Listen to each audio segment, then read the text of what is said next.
오늘 함께 보실 하나님 말씀 잠언서 3장 34절입니다.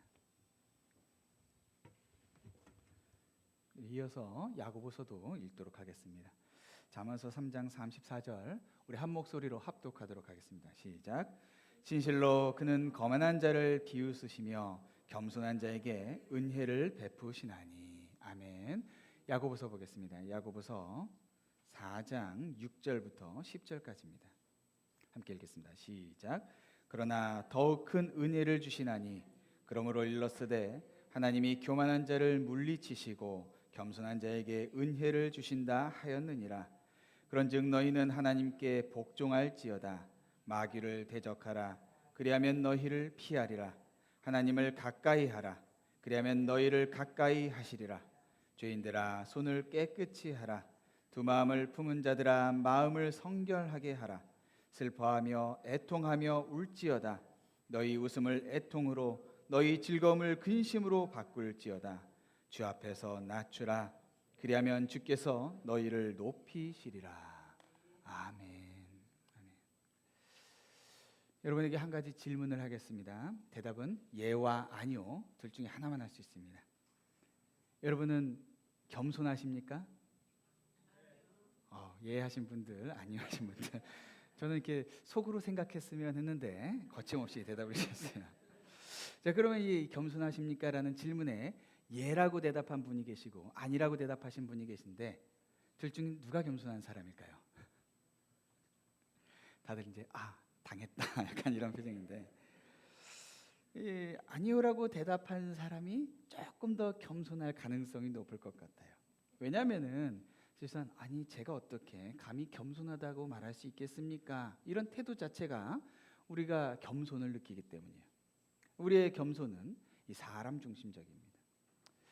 근데 이제 자기 스스로를 겸손하다 못해서 세상에서 가장 겸손하다 이렇게 표현한 사람이 성경에 있어요. 모세는 스스로에 대해서 온유함이 지면의 모든 사람보다 더하더라 이렇게 표현했어요. 여기서 온유함이 오늘 우리가 잠언에서 또 야고보서에서 읽었던 이 겸손과 같은 단어예요. 모세가 이렇게 말할 수 있었던 이유는 그의 겸손에 대한 이해, 온유함에 대한 이해가 도덕적 성품을 이야기하는 것이 아니라 하나님과의 이 관계에 대한 자기를 인식하는 것이었기 때문에 그래요. 모세의 겸손은요, 나는 아무것도 아닙니다. 그렇지만 나를 부르신 하나님은 창조주이시고 전능하십니다 라는 하나님과 자기를 아는 것이었어요. 하나님 앞에서 자기를 아는 것이었어요. 여러분 오늘 본문 이 야고보서는요, 분쟁과 다툼이 가득한 교회의 현실을 보여줘요. 그리고 야고보는 이 다툼의 원인을 무엇이라 하냐면요, 오늘 본문보다 조금 앞에 있지만 1절에서 바로 정욕이다라고 이야기합니다. 여러분 정욕은 그냥 우리가 뭔가 바라는 것들을 소망하는 게 아니에요. 하나님을 의지하는 것이 아니라 내 만족을 집착하는 욕망, 이게 정욕이에요. 그래서 내가 원하는 대로 일이 이루어져야만 직성이 풀려요. 그것이 하나님의 뜻인가 아닌가 이것보다 내 마음이 만족돼야 됩니다. 내 뜻이 하나님 뜻보다 앞서는 것, 이게 정욕이에요. 그래서 여러분 가장 귀하다고 하는 사랑, 그 중에서도 자녀를 향한 사랑도 왜곡될 수 있습니다. 자녀가 잘 되면은 좋은 학교 가고 좋은 직장 가고 사업 아주 성공하면은 내가 잘 되고 높아지는 것 같아서 기뻐하고, 또 아이가 기대대로 되지 않으면은 분노해 버려요. 왜요? 이거는 온전한 사랑이 아니라 내 욕망이, 내 정욕이 그 안에 나타났기 때문이에요. 여러분 이 정욕이 얼마나 우리의 삶에, 우리의 신앙에 문제가 되는가 하면요, 이 앞에 부분에 3절에서 보면은 기도를 해도, 하나님께 기도를 해도 이 정욕 때문에 기도가 응답이 되지 않는다라고 얘기해요. 상황이 얼마나 심각했는지 야고보가 이 편지를 받는 성도들에게 이렇게 표현합니다. 이전에는 형제들아 막 이렇게 표현하다가 오늘 보면 조금 앞에 4절에 간음한 여인들아 이렇게 표현해요. 여러분 오늘날 목사님이 성도에게 화가 났다고 이렇게 표현하면 어떻게 되겠어요? 잘려요. 큰일 납니다. 근데 야고보는, 예수님의 친동생 야고보는 편지를 써내버리면서 성도들에게 가늠한 여인들아, 이렇게 굉장히 살벌한 표현을 사용하고 있어요. 너무나 충격적이에요. 왜요? 성도가 교회 안에서 정욕 때문에 다투는 모습 때문에, 이것을 하나님을 버리고 영적 간음의 상태로 갔다라고 표현하고 있는 거예요. 여러분, 이렇게 교회를 병들게 하고 기도의 응답도 받지 못하게 하나님과의 관계를 파괴하는 이 정욕이 어디서 오는가? 바로 교만입니다. 1절에서 5절까지는 우리의 처한 이 절망적인 정욕에 휘둘리는 우리의 상황을 보여주고, 이 정욕의 뿌리가 6절에서 말하는 바로 이 교만이다라고 말하고 있는 거예요. 그러나 더욱 큰 은혜를 주시나니 그러므로 일렀을 때 하나님이 교만한 자를 물리치시고. 교만이 무엇이에요? 야고보서 본문이요, 우리가 방금 전에 읽었던 잠언 3장 34절을 인용했어요. 진실로 그는 거만한 자를 비웃으시며 겸손한 자에게 은혜를 베푸시나니. 여러분, 잠언에서 거만이라고 사용된 이 단어는 하나님께서 거기에 그 거만한 사람들에게 비웃으셨다라고 하는 이 비웃음과 같은 단어예요. 그러니까 하나님께서는 비웃는 자들, 그 거만한 자들이 비웃는 자들이에요. 이 비웃는 자들에게 하나님은 그 사람들을 비웃으세요. 그리고 겸손한 자들에게는 은혜를 주신다, 이런 뜻이에요. 여러분, 교만은 우리가 원하는 것을 얻기 위해서 하나님의 방법을 비웃는 태도예요. 여러분, 그럼 무엇을 비웃습니까? 바로 진리의 가르침과 하나님의 권위를 비웃는 거예요. 그래서 내 만족을 꺾고 하나님께 순종하라 이러면은 견디지를 못합니다. 하나님의 말씀이라는 걸 분명히 알고 있는데도 순종하지 않아요. 보이지 않는 하나님 나라의 가치보다 당장 내 손에 잡혀지고 눈에 보여지는 가치가 더 귀하게 여겨져요. 그래서 100년도 살지 못하는 자기 지식, 자기 경험, 자기 지위, 이것들을 의지하면서 하나님께 의지하는 삶을 비웃는 거예요. 교회 밖에서만 일어나는 게 아니라 교회 안에서. 왜요?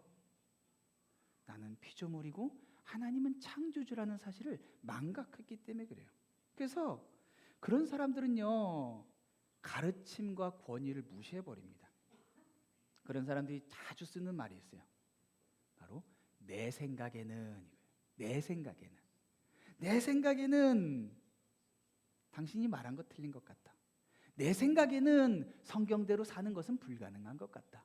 내 생각에는 지금은 하나님께 기도하는 것보다 이런 방법을 찾는 게 맞는 것 같아.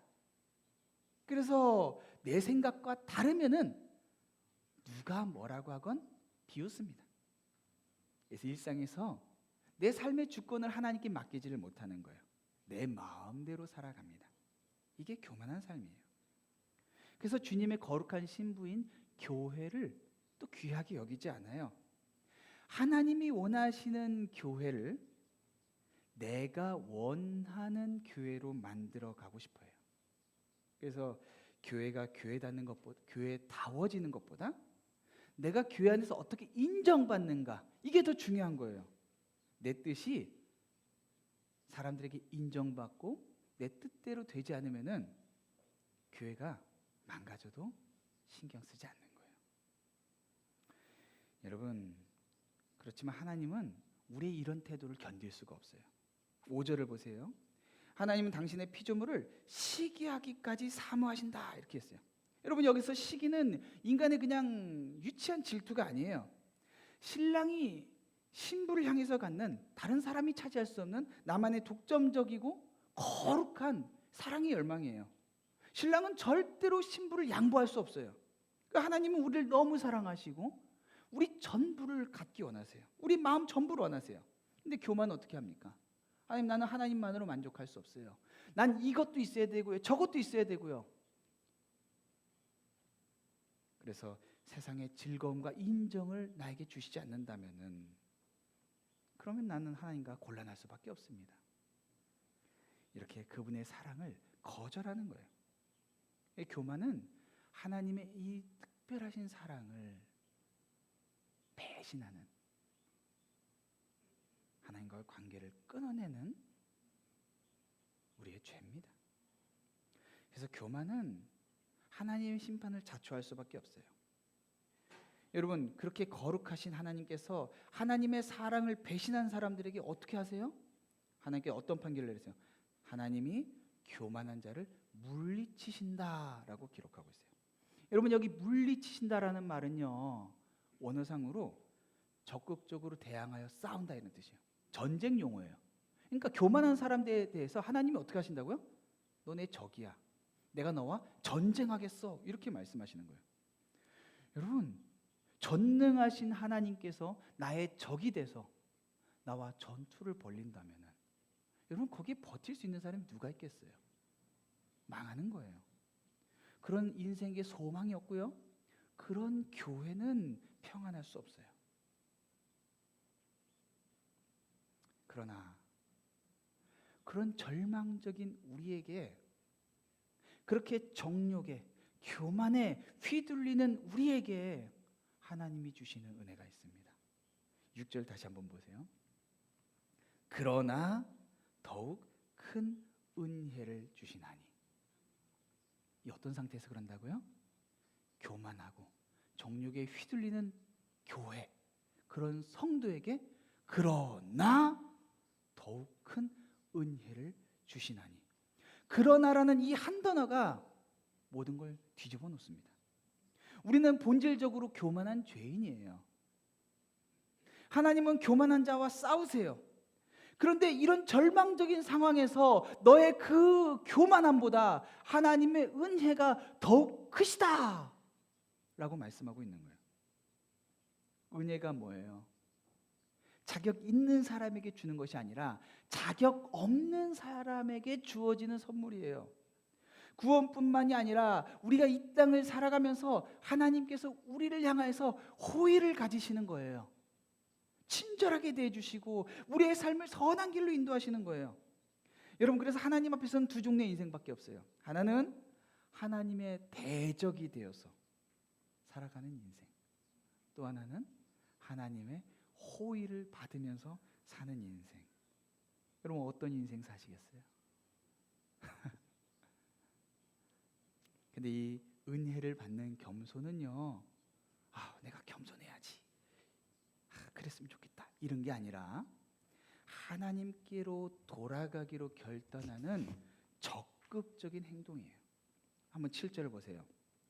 그런즉 너희는 하나님께 복종할지어다. 여러분, 복종은 내 삶의 주도권을 하나님께 맡겨드리는 거예요. 이전에 교만할 때는 내 생각에는 하면서 자기 주도적인 인생을 살았다면은, 그래서 하나님의 권위를 비웃는 것이었다면은, 겸손은 내 경험, 내 지식을 다 하나님 앞에 내려놔요. 하나님, 나는 무지합니다. 하나님, 나는 할 수 없습니다. 그래서 나는 지금 이해가 되지 않고, 나는 이것이 안 될 것 같지만 하나님께서 하라고 하셨으니 합니다. 가라고 하셨으니 갑니다. 내 생각을 굴려서 움직이면 그건 복종이 아니에요. 내 생각을 내려놓고 가는 거, 그게 복종이고 그게 겸손이에요. 여러분들, 이게 저절로 될까요? 다들 알잖아요. 그렇게 사는 게 좋겠다, 하나님의 호의 받으면 살았으면 좋겠다, 다 알잖아요. 근데 안 돼요. 이유가 있습니다. 왜요? 마귀가 자꾸 계속해서 우리 정욕을 부추겨요. 7절 뒤에 보세요. 마귀를 대적하라, 그리하면 너희를 피하리라. 마귀가 우리가 하나님께 복종하는 인생을 살지 못하도록 계속해서 우리를 부추깁니다. 야, 너 그거 안 돼. 네 마음대로 살아. 하나님께 복종하면서 답답해. 어떻게 그런 인생 살아? 너 하나님 책임져 줄 것 같아? 우리를 자꾸 유혹해요. 그래서 내 마음대로 살아가는 것이 행복인 것처럼, 내가 내 인생을 가장 잘 행복한 삶으로 인도할 수 있는 것처럼 자꾸 속삭여요. 너무나 유혹적입니다. 너무 달콤해요. 그래서 여러분 예배 드릴 때는 그냥 그렇게 해야지 라고 하지만 일상으로 돌아가면 다 잊어버려요. 집에 가요. 남편 얼굴 봐요. 화나요 안 나요? 그런 거예요. 그렇지만 여러분 만약에 그 유혹이 끊임없이 우리에게 주어지지만 마귀를 대적하기로 결단하고 지금 마귀가 또 나를 유혹하는구나 알고 대적하기로 결단하면 뭐라고 하십니까? 그리하면 너희를 피하리라. 세상 가치관 따르지 않고 하나님 편에 서기로 결단하면은 마귀는 반드시 피합니다. 우리는 지면서 살아가는 인생이 아니라 하나님 말씀하신 대로 따라가면은 하나님 책임지시는 거예요. 여러분 또한 겸손은요 하나님께 가까이 나아가게 해요. 교만은 하나님과의 관계를 중요하게 생각하지 않아요. 하나님 없이도 살아갈 수 있을 것처럼 생각해요. 그래서 기도하지 않아도 됩니다. 교만한 사람은 그래요. 그러나 겸손한 사람은 내 능력이 없기 때문에 내 지혜가 부족하기 때문에 하나님의 능력과 하나님의 지혜를 구해요. 그래서 기도합니다. 8절은 하나님을 가까이 하라 그리하면 너희를 가까이 하시리라 이렇게 약속해요. 우리가 죄인이에요. 그런데 죄인인 우리가 하나님 앞에 한 걸음 내디디면은 하나님이 우리에게 더 가까이 나와서 우리를 안아주시겠다는 거예요. 여러분 탕자의 비유를 한번 생각해 보세요. 탕자가 자격 없는 자신을 인정하고 아버지께로 돌아가는 것 외에는 아무런 소망이 없다는 그 현실을 깨닫고 종으로라도 살기 위해서 아버지 집으로 돌아옵니다. 근데 어떻게 해요? 아버지는 달려옵니다. 그게 가능할 수 있었던 이유는 아버지는 이제나 저제나 아들이 돌아오기를 기다렸기 때문에 아버지께서 먼저 우리를 사랑하셨고 기다리셨기 때문에 그게 가능한 거예요. 여러분 다툼이 있고 분쟁이 있을 때 주님 앞으로 나오십시오. 그러면 주님이 기다리신 주님이 우리에게 다가와 주시고 우리의 마음을 만져주십니다. 여러분 겸손은 철저한 회개를 동반해요. 여러분 하나님께 가까이 나아갈 때 이 8절과 9절이 얼마나 진실한 회개를 필요로 한지 보여줘요. 형제를 비방했다면은 그런 행동을 씻고 손을 씻고 하나님과 세상을 동시에 사랑하려고 했던 이 두 마음을 버려야 돼요. 여러분 진정한 회개는 감정적인 슬픔을 동반합니다. 여러분 이 슬픔이라는 것, 회개할 때 내 마음이 슬픈 것은 정말 내 인생이 불쌍하다, 처량하다 이런 눈물이 아니에요. 뭐예요? 나의 교만이, 나의 죄가 하나님의 마음을 아프게 하고 교회를 망가뜨렸구나. 이 사실에 대한 거룩한 애통이에요. 그래서 세상 죄를 버리고 세상 즐거움 버리고 우리 심령을 하나님 앞에 깨끗하게 내어놓을 때 그때 하나님은 우리를 은혜로 채워주시는 거예요. 우리 둘째가 태어났을 때 빨리 애를 데리고 태어나서 교회 가서 사람들에게 막 보여주고 싶었어요. 그때 병원에서 애가 약간의 열이 온도가 체온이 한 0.5도인가 위아래로 이렇게 왔다 갔다 한다고 애를 퇴원을 안 시켜주고 심지어는 니큐로 데려가 버린 거예요. 막 짜증이 나더라고요. 아니 엄마 초유를 먹여야 되는데 거기서 니큐 데려가고는 애기한테 젖병까지 물려버리니까 애가 젖병 빨면은 그 다음에 엄마가 저도 잘 안 빨거든요. 막 승질이 나는 거야. 이것들 돈 벌려고 애를 갖다가 저기 데려가 갖고는 막 승질이 났어요. 한 이틀째 지나서 우리 첫째랑 데리고 저는 집에 가서 자고 있다가 새벽에 병원에서 연락이 왔어요. 빨리 와봐야겠다고. 갔더니 애가 배가 이만큼 복수가 찼어요. 신생아 괴사성 장염이라고 해서 애가 생사를 넘나드는 굉장한 위험한 상태라는 거예요. 내가 뭘 안다고 그렇게 불평하고 참 기가 막히더라고요. 여러분 그 다음에 어떻게 했을까요? 병원에서 말하면 네, 알겠습니다. 따르겠습니다. 나의 무지를 인정하고 전문가의 권위를 복종할 때, 그때 아이가 살 길이 열렸어요. 여러분, 겸손은요, 나의 교만을 깨뜨리고 하나님 주권 앞에서 네! 하고 엎드리는 거예요. 때로 슬퍼하고 애통하면서 우는 굉장히 고통스러운 과정일 거예요. 그러나 그렇게 철저히 우리 자신 하나님께 낮추면요, 하나님께서 그 낮아진 자에게 영광을 약속하십니다. 10절 보세요. 주 앞에서 낮추라. 그리하면 주께서 너희를 높이시리라. 여러분, 주 앞에서 낮추라는 것은 나의 내 생각을 포기하고 하나님 주권 앞에 온전히 항복하는 거예요. 여러분, 전능하신 창조주 앞에 딱 섰다고 한번 생각해 보세요.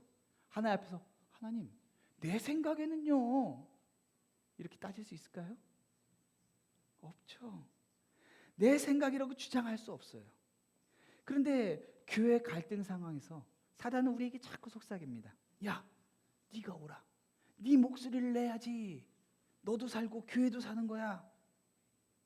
근데 주님을 의식하면은 주 앞에 바짝 엎드립니다. 제가 예전에 한번 크로피쉬를 집에서 이제 쪄먹으려고 살아있는 생물을 사왔어요. 한 바구니 사왔는데 얘네들 살아있으니까 막 움직일 거 아니에요? 그 중에 덩치 큰 한 놈이 집게발을 딱 들고서는 바짝 서갖고는 막 휘저어요. 어떻게 했을까요? 가장 먼저 솥으로 들어갔어요. 하나님 앞에서 자기 주장을 굽히지 않는 인생이 이렇게 되는 거예요. 우리가 주님 앞에 상복할 때 주님께서 너희를 높이시라는 약속이 있어요. 여러분, 여기서 높여주신다는 것은 우리의 세상 명예를 높여주신다 이 정도 수준이 아니에요. 여러분, 가장 본질적인 회복이 뭐예요? 죄로 깨어졌던 하나님과 나와의 관계가 회복되는 거예요. 우리가 누가 되는 거예요? 이전엔 죄인이고 형벌받을 자였는데 하나님의 자녀가 되는 권세를 누리는 거예요. 여러분, 세상에서 어떤 지위에 오른다 한들, 어떤 명예를 얻는다 한들 하나님의 자녀라는 지위보다, 그 권세보다 더 높아질 수가 있겠어요? 하나님, 우리를 높여주세요. 근데 어떤 사람이 이런 걸 누릴 수 있어요? 하나님 앞에서 내 능력을 포기한 사람이 하나님 능력으로 살아갈 수 있는 거예요. 내 지위를 포기한 사람이 하나님의 자녀된 지위를 누리며 살 수 있는 거예요. 그래서 주님 앞에 낮아져야지만 주님이 높여주시는 은혜를 경험하면서 살 수 있습니다. 나는 약하지만 주님은 강하세요. 나는 미련하지만 주님은 지혜로우세요. 나는 못하지만 주님은 하시죠. 나는 못하지만 주님이 하십니다. 이게 결론이에요.